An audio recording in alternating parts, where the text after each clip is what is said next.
Hello, good evening, and welcome back. Chicken takeaway boxes warn young people of knife crime danger. Chicken boxes featuring warnings about the dangers of carrying a knife have been sent to takeaways in England and Wales as part of a government campaign, and this started back in March. More than 321,000 boxes will replace standard packaging in outlets including Chicken Cottage, Dixie Chicken, and Morley's, the Home Office said. Thinking of that, you might have seen advertisement for Pepe's. I wonder how long that's going to last before they go, hang on, Pepe's, as in the frog. But I love it. Real-life stories of young people who chose positive activities over carrying a weapon are printed inside the boxes. And I think that's a great idea. I mean, maybe not the best way to show it out, but motivation and inspiration to show that you can do something worthwhile with your life. I mean, the majority of criminals come from broken homes anyway. Don't care for race. I think it's more important to say that it's from broken homes. Sure, you can say it's 6% of the population, 50% of the violent crime, and you can break that down by race if you insist, but I would say it's more to do with them not having a positive male role model to aspire to encourage them, to discipline them, to show them the way of the world. And that's what makes you fall apart. That's what makes you need a sense of belonging, and that's what brings you to gangs, because then you have some sense of belonging and community.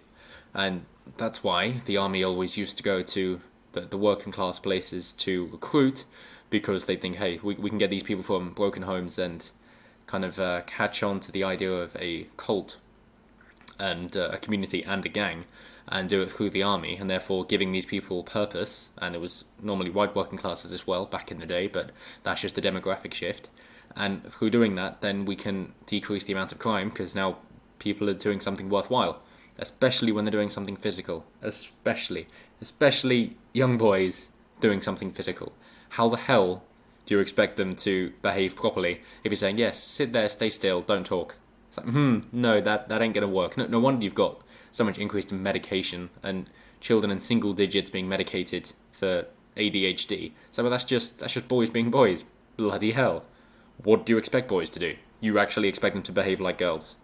There is a difference between boys and girls. Yes, biological sex is a reality. How about that then? And you can't model your society on one gender. You can model on the individual, but bear in mind there are individual differences, and as far as groups are concerned, there are differences between groups, including sex. You got to deal with that. And so yes, boys, especially boys, being able to be given some sort of active outlet, some catharsis, will definitely help. If it can be something constructive as well, I mean, it can even be an apprenticeship, something where we get to work with our hands and do something physically demanding. Working as a labourer, for example, I've done things like that. It's very useful. If you can fix stuff, repair stuff. You can even see that how boys and girls play differently. The boys want to break things apart and see how they work and put them back together again. Normally they can't do it and you're left with a mess, but nonetheless that's what happens. Whereas females are more concerned with role play of caring and nurturing. It's just innate from a very young age. And if you don't get to move and you don't get a sense of belonging, you don't get somebody telling you when you're doing something wrong, then you're going to go, why not join this gang? Because at least then we have a brotherhood and a sense of belonging. It's completely understandable. It's reprehensible and it's horrible that you get people who prey on children in order to do that.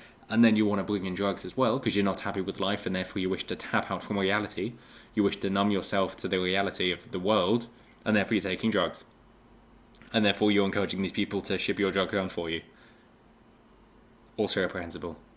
But as I'm sure you know, it's kind of an unwritten rule in the drug dealing world that you don't use your own product because you know the effects and you want to stay sharp and you don't want it to be a crutch or a vice, but you will give it to other people and let it affect them. Yeah. But nonetheless, basically saying, well, we can't do enforced monogamy, we can't keep people together, therefore we're going to try and be gentle in our approach, and we're going to try and say, well, here are some motivational stories, inspirational stories, and hopefully that will encourage you to then look up the speeches and the like on YouTube. I mean, look up Eric Thomas, for Christ's sake. If you want a motivational story from a black guy from a deprived neighbourhood, or Inky Johnson as well, or Magic Johnson, who went through hardship and was able to get his way out and then make motivational speeches from it and encourage a load of people. And now he goes to deprived neighborhoods, particularly the projects, as they're called in America. That, yeah, that's the kind of thing you need. So find those and encourage people to do something worthwhile with their lives. Martial arts would definitely help, because then you even get to fight. Isn't that nice? And if you do something like jiu-jitsu where you're grappling, then you can go full out and you're not going to hurt anybody. So, right. Let's read on. Because, of course, it's offensive. Of course, it's racist. What does it fucking look like? So, David Lammy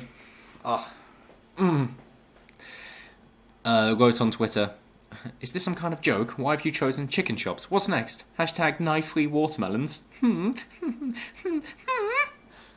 Academic Agent does a great breakdown on David Lammy breaking down. It's good. Yeah, go check out Academic Agent, no doubt.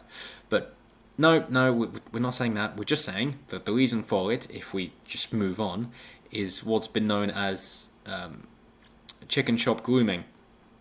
If we read, I believe it mentions it. If not in this one, then in the next article. Okay, this is also from the BBC News, that they say it's been rolled out because of a recent case of chicken shop grooming. Here we are. The scheme was announced just days after it was revealed criminal gangs are recruiting children to deal drugs with the offer of free food. The tactic dubbed chicken shop grooming was highlighted in written evidence submitted to the Youth Select Committee as part of its investigation into knife crime. So that's why. Basically saying, oh, okay, so most of the people are being groomed, and you could even go as far as to say radicalized if you want, at these particular places. Therefore, we're going to target these particular places. You're saying, David Lammy and Miss Flabbit, that this is where the black people hang out. Hang on, are you saying that the black people are more likely to join gangs? They're more willing to kill people? They're more aggressive? Because that sounds rather racist to me. Or maybe, again, it's just not having a father. But anyway, yeah, so there's been a big outcry saying, this is racist, Lammy doesn't like it, Abbott doesn't like it, and there have been stories from other people who have worked in these places and blacked themselves and say, yeah, this is cool, yeah, go for it, this is great. But there is someone saying that this isn't enough, and it's like, well, yes, I agree, cool, it isn't necessarily enough. But what can the government do? They can't really do anything unless it's going to be enforced monogamy. And if that's what you're calling for, that goes against other principles you hold. So maybe not. But anyway, let me know what you guys think below. Do you think this is something worthwhile? Because, hey, at least it's a start and will hopefully get people on the right track and realise that you do have other options. Or do you think it's just race baiting and it's... or do you think it's virtue signalling? Because, of course, it can also be that. I'm interested to know what you guys think below. Also, they're saying that they're carrying it for self-defense. So if you're interested to know what you can do in the UK for self-defense, then let me know, because it's a topic I really like and study the law of. So if you're interested, I will make a breakdown video of that later this week, maybe next week, and I will do so. So let me know, and I will see you next time. Have a good evening.